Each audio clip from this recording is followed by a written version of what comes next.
As a full-time podcast producer, there's three tools that I cannot live without that I want to talk to you about today because you should also be using these if you're doing your own podcast. Welcome back to Podcast Cafe. My name is Hayleigh Hayhurst. I do podcasting all day, every day. I do podcast editing for my clients. I help them grow their shows. There's a few tools that I absolutely need you to be able to look at when you are deciding on which direction to take your podcast, or if you're just starting your own podcast and you want to go the DIY route. These are the three things that you need. Before we get started, are you tired of Googling, how do I grow my podcast? Or asking ChatGPT, what tool do I use for this? How do I edit this? Or how do I get more listeners? I've helped launch and grow over 300 podcasts, and here's what I know. You don't have to figure this all out alone. The Podcast Cafe community is a curated group of podcasters, just podcasters, where I bring in real experts to teach the stuff that actually grows a show, like the exact episode types that you need, or how to actually rank in the charts, and questions that everyone has, like, how do I monetize? Plus, you get access to a room of people who just get it. And not just get it, but have done it before. This room is going to be all different types of podcasters at all different levels, and I can't wait to see you in there. It's just $47 a month, and since it's curated, you'll need to apply. I review them in order, so the sooner you apply, the sooner you're in. Link is in the show notes, and I'll see you inside. And now let's get to the episode. Number one is my favorite editing tool. It's called Descript. It is a text-based editor, which when you go in there, basically what you're doing is editing a transcript rather than editing a waveform.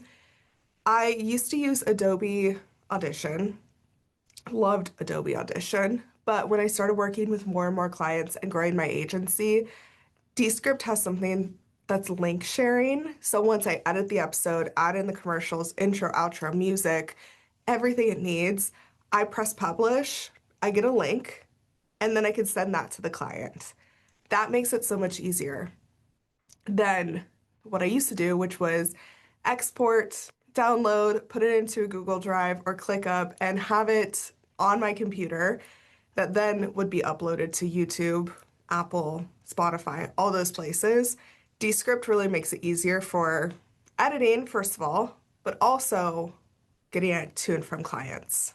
All I'm thinking of is when Kim Kardashian was asked what she can't live without, and she goes, my KKW contour. And then they asked Selena Gomez, and she's like, my family. What's the one thing you can never live without? My family. You can't live without. Can't live without my KKW contour. I don't know. Random thoughts. Anyways, that's one. I cannot live without my Descript. Cannot. It makes things so simple for me to be able to edit, get stuff over to clients, and do whatever else I need to do. Okay, next is your RSS feed. You obviously need one if you're going to be a podcaster, and there's two that I recommend right now, and I'm going to share why I recommend each and why you should be using probably one of these too. If you're just starting your podcast, make sure you download my free podcast launch checklist because it walks you through everything you need to know to start a podcast. And one of these is the RSS feed. And my idea of an RSS feed, and a dream RSS feed, and let me explain that a little bit more. This is your hosting platform that you upload your audio and video to then get on Apple Podcast, Spotify, and all the other players. So there's two that I recommend. The first one is free. It's Spotify for Creators. You can, and the name is deceiving because it goes to all the other platforms too, but it's the simplest way to get your video onto Spotify. It's a free platform. It works great. I have a lot of my clients on this, and it's nice because then people can also comment on your Spotify. The only gripe I have with them right now is Apple Podcast is now offering video podcasts, which I think is huge. But since it's a free platform, it's through Spotify, they're a little slower to adapt to things. And so what I'm actually recommending a lot of clients to use now is actually Buzzsprout. Buzzsprout is a platform that I've used for years, 6 years or so. a long time for clients, and it has recently become my favorite. People can text the show, which I think is a really cool feature. They are the first ones that I saw to have Apple video uploads, which is amazing. And I think that they are really adding a lot of features. It's a paid platform, of course, but their data looks good, their features are good. So, if you are a video podcaster, I would encourage you to look into Buzzsprout. A lot of different platforms are starting to do video for Apple, which they should. I have a client on Transistor, and I know that they are about to launch. I think Libsyn is about to launch, but I really think Buzzsprout is killing it right now. They are adapting quicker than any other platform that I've noticed. So I almost might be moving my podcast over to Buzzsprout from Spotify for Creators. Spotify for Creators was great for so long, but I do want the opportunity to get my podcast on Apple, like my video on Apple. My podcast obviously is on Apple. You might be listening there and you're like, Hayleigh, what are you talking about? But the video can be on Apple, which I think is so cool. So those are the two platforms. So we talked about editing platform, cannot live without. You obviously can't live without an RSS feed, and those are my two favorites. And the third is a recording platform, because if you were using Zoom, yikes. Zoom is not made for podcasting. It is made for video calls, and it's not designed for podcasting. So, what I highly encourage is for you to go out there and find a good video recorder. I have some recommendations for you. My first one, the one that I'm recommending all of my clients use right now, is Zencastr. Zencastr is another platform that used to not be that great. I've had clients on it in the past, and they switched over to something else. And now I went back because I was looking for an alternative to Riverside, because Riverside is not my favorite. Okay, hot take there. I think Riverside has a lot of cool tools and it can be a good video recorder, but I find that they have a lot of glitches in it even now. They used to have more. They still have a lot. And it's just not my favorite platform to record on.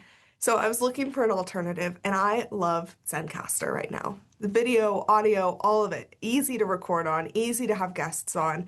It is working so well for all of my clients, and also for them to be able to download it and send it over to me.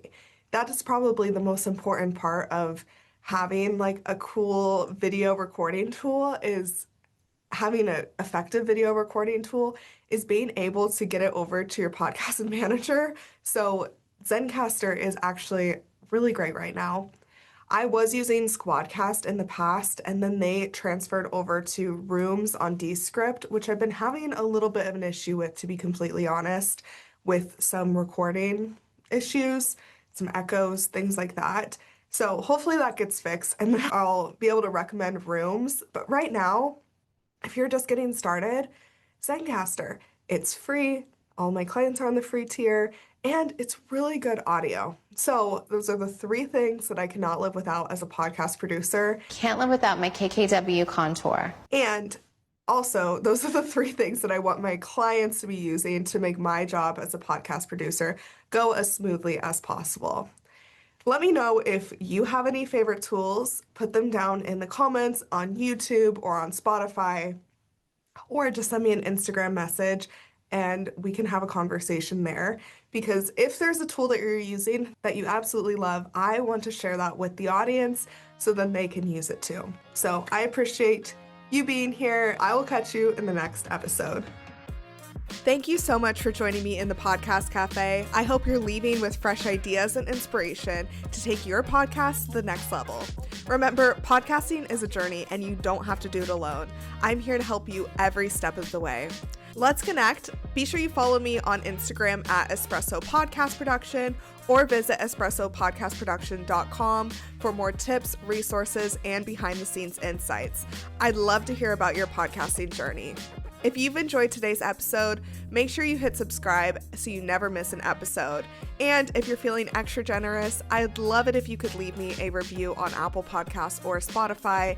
It helps more podcasters just like you find the show.